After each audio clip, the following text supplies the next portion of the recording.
Bueno, antes de comenzar con esta visión, estos comentarios, estos, no diría tips, pero un poco esta visión, desde mi punto de vista, humildemente lo digo, de lo que es el desempleo, que eso lo vemos a diario, no quería dejar pasar que exactamente el lunes pasado, es decir, el 17 de mayo, se conmemoró nuevamente, en este 2021, el Día Internacional contra la Homofobia, la Transfobia y la Bifobia.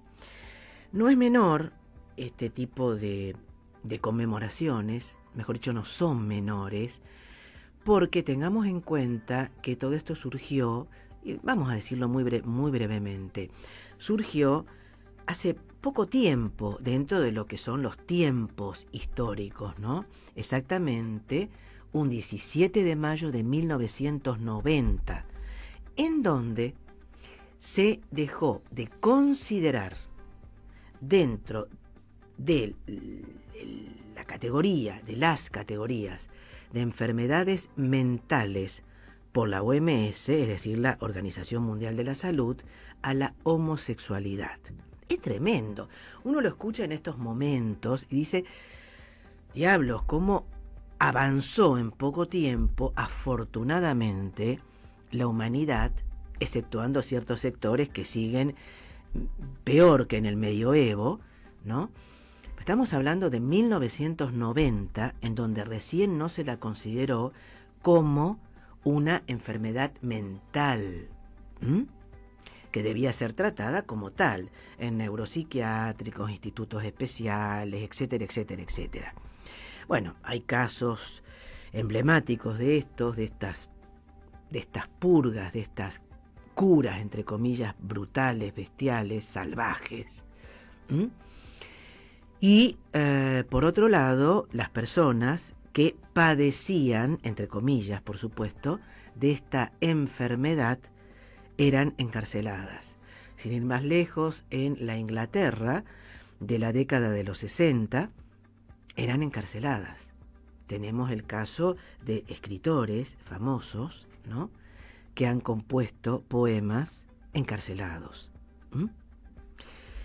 Bueno, lo dejo a consideración de ustedes quién era y lo dejo como interrogante.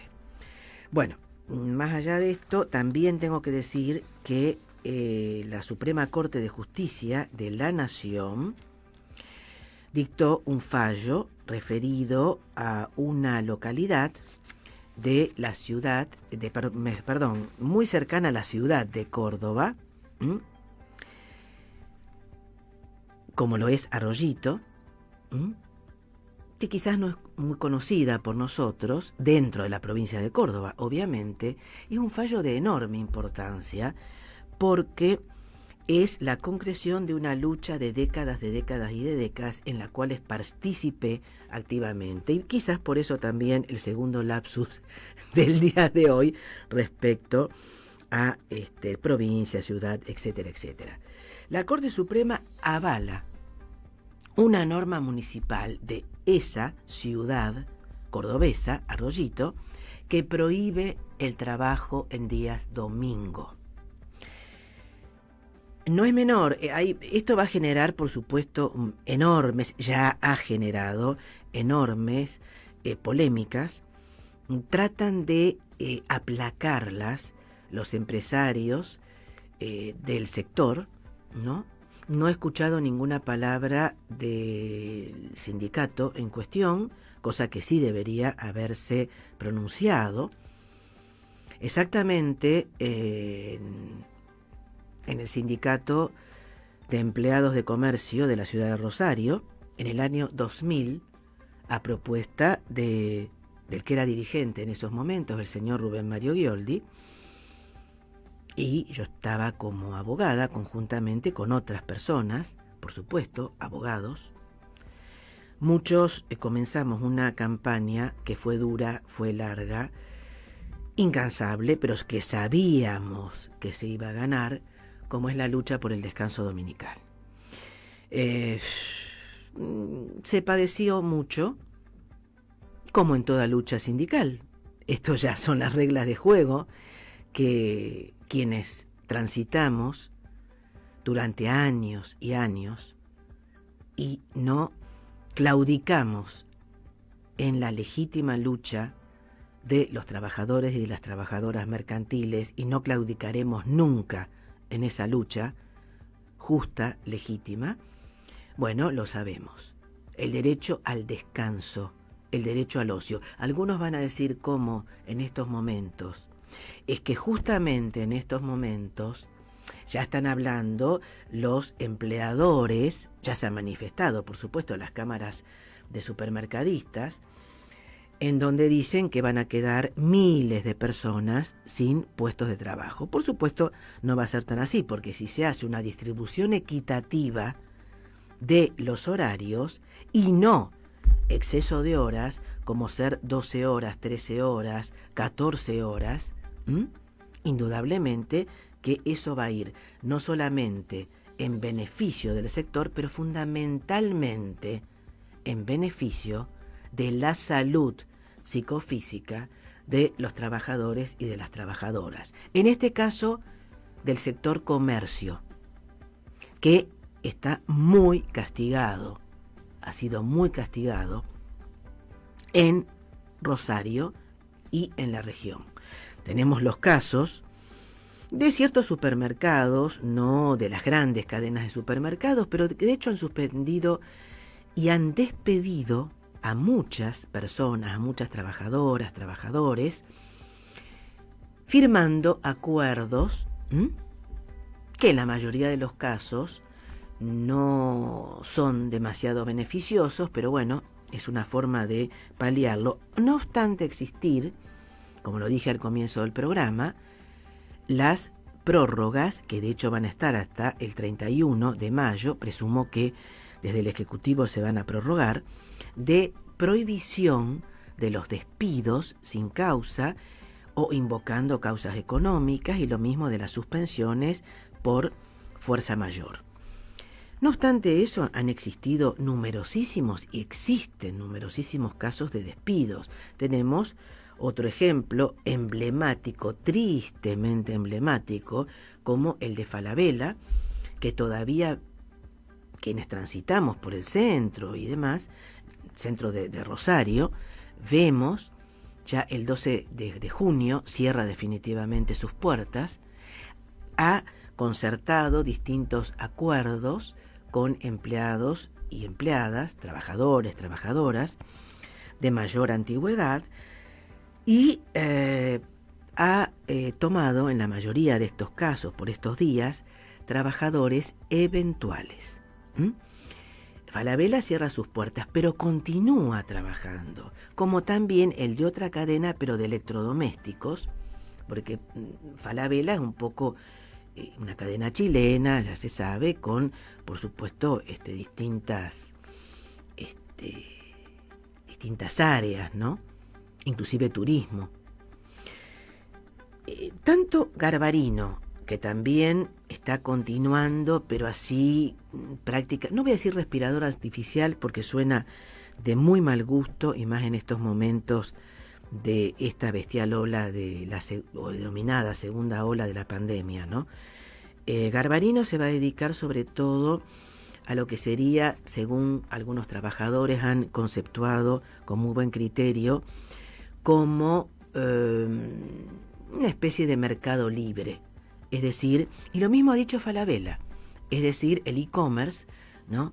Es decir, no utilizando, y uso las palabras que utilizan los empresarios de los distintos sectores, fundamentalmente del sector comercio, no utilizando seres humanos, sino los métodos y las herramientas tecnológicas.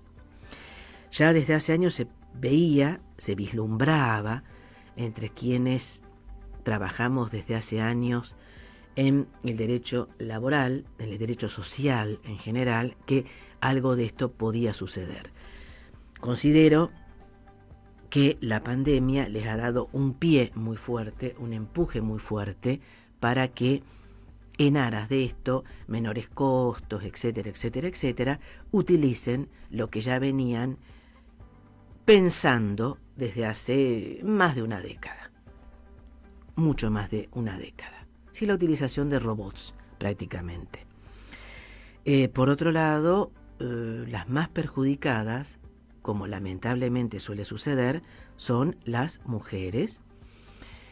El home office o el home working o teletrabajo, sin utilizar anglicismos, es el que más perjudica a las mujeres trabajadoras, que por otro lado, muchas de ellas no están capacitadas para este tipo de herramientas digitales, quienes muchas veces el empleador no le otorga al trabajador estas herramientas, como debería ser. Todavía no se ha implementado la ley del teletrabajo, que por supuesto ya está sancionada.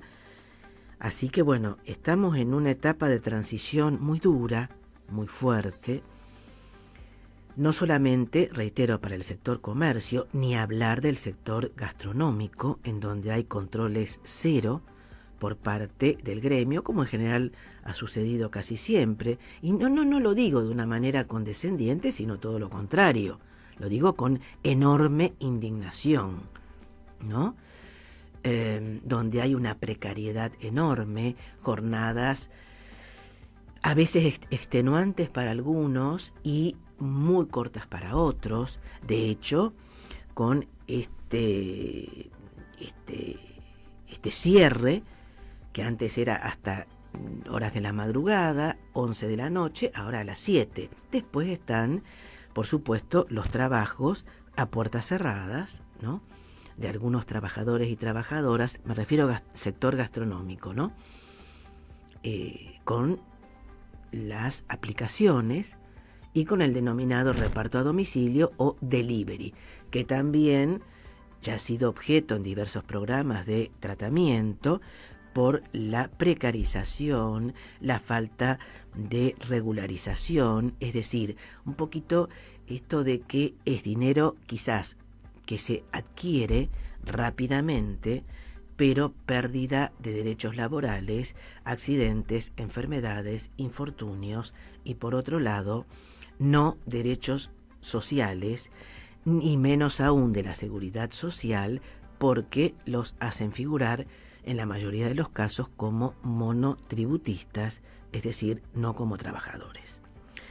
Todo esto se ha visto muy incrementado en Rosario, en toda la zona aledaña, por supuesto también en todo el país, pero en Rosario se vio mucho durante estos meses. Y el panorama que se observa para el próximo mes de junio y meses subsiguientes, se estima que no va a ser demasiado beneficioso en absoluto. Hay ayudas sociales, sí, indudablemente que las hay, pero son insuficientes. La canasta familiar, eso ya lo sabemos, ha aumentado de una manera enorme, descomunal. Realmente hay una... De hecho, toda suba de combustible provoca toda una cadena de aumentos sucesivos. Considero que no existen los controles suficientes, controles continuos, permanentes, referido a estos aumentos excesivos por si sigue aumentando. Esto me refiero a sector alimentos. Hay personas que están en estado ya de indigencia, familias en estado de indigencia. Sí, el sostén de familia, ya sea mujer u hombre, o aún una pareja tipo, una familia tipo, padre, madre, un hijo, una hija, 2 hijos, queda sin trabajo, es tremendo, porque es muy difícil que pueda conseguir, y no estamos hablando de personas de más de 40 años o de más de 30 años, estamos hablando de jóvenes, de personas de mucha menor edad. Y los empleos que consiguen pueden ser de una semana, de un mes, y así rotaciones para no lograr la estabilidad. Y esto ya es un modus operandi. Y lo digo en términos absolutamente de derecho penal, porque es un ilícito. Por eso estoy absolutamente a favor, y desde hace años también, de una postura y por un proyecto en su momento del diputado nacional y de un laboralista que puedo tener mis disidencias, pero como lo es Héctor Recalde, que hablaba de un derecho penal laboral, como existe en España y en otros países, ¿no?, del mundo. Entonces, penalidades para quienes incumplen como empleadores con los derechos esenciales, básicos, humanos, contra las condiciones de trabajo digno, decente, dentro de los parámetros de la OIT, es decir, de la Organización Internacional del Trabajo, con respecto a los trabajadores y trabajadoras. En estos momentos, en Rosario y en la región, no existe trabajo decente. En Argentina no existe trabajo decente, salvo excepciones. Estamos hablando, como siempre se habla, de la generalidad. Es un momento de padecimiento enorme para la clase trabajadora.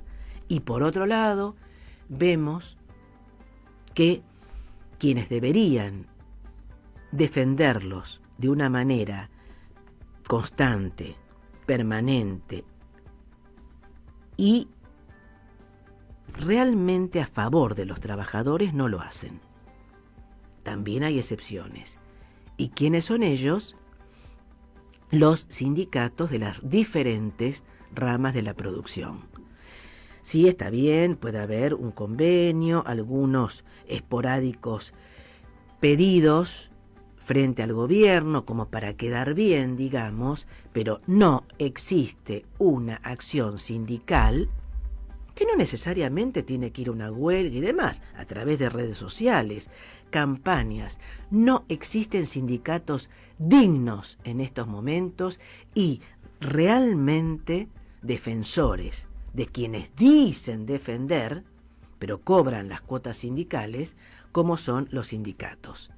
Y ellos son responsables, porque son cómplices, o por lo menos unas de las patas de esta responsabilidad.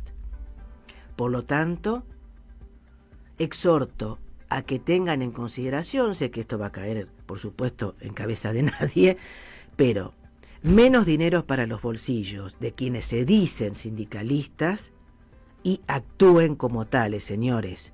Defiendan a las personas que día tras día pierden sus trabajos y muchos de ellos se enferman de enfermedades, cardiopatías, en fin, de enfermedades diversas, y ya esto está absolutamente comprobado. Lean un poquito la última conferencia que se está en estos momentos celebrando de manera virtual por primera vez en la historia de la OIT. Lean un poco de esto, No era el hecho de ir solamente a Ginebra, lean un poco y vean lo que está sucediendo y las consecuencias de incumplir y ser cómplices de no respetar los parámetros de la Constitución de la OIT, de las normas fundamentales y de los principios liminares del trabajo decente.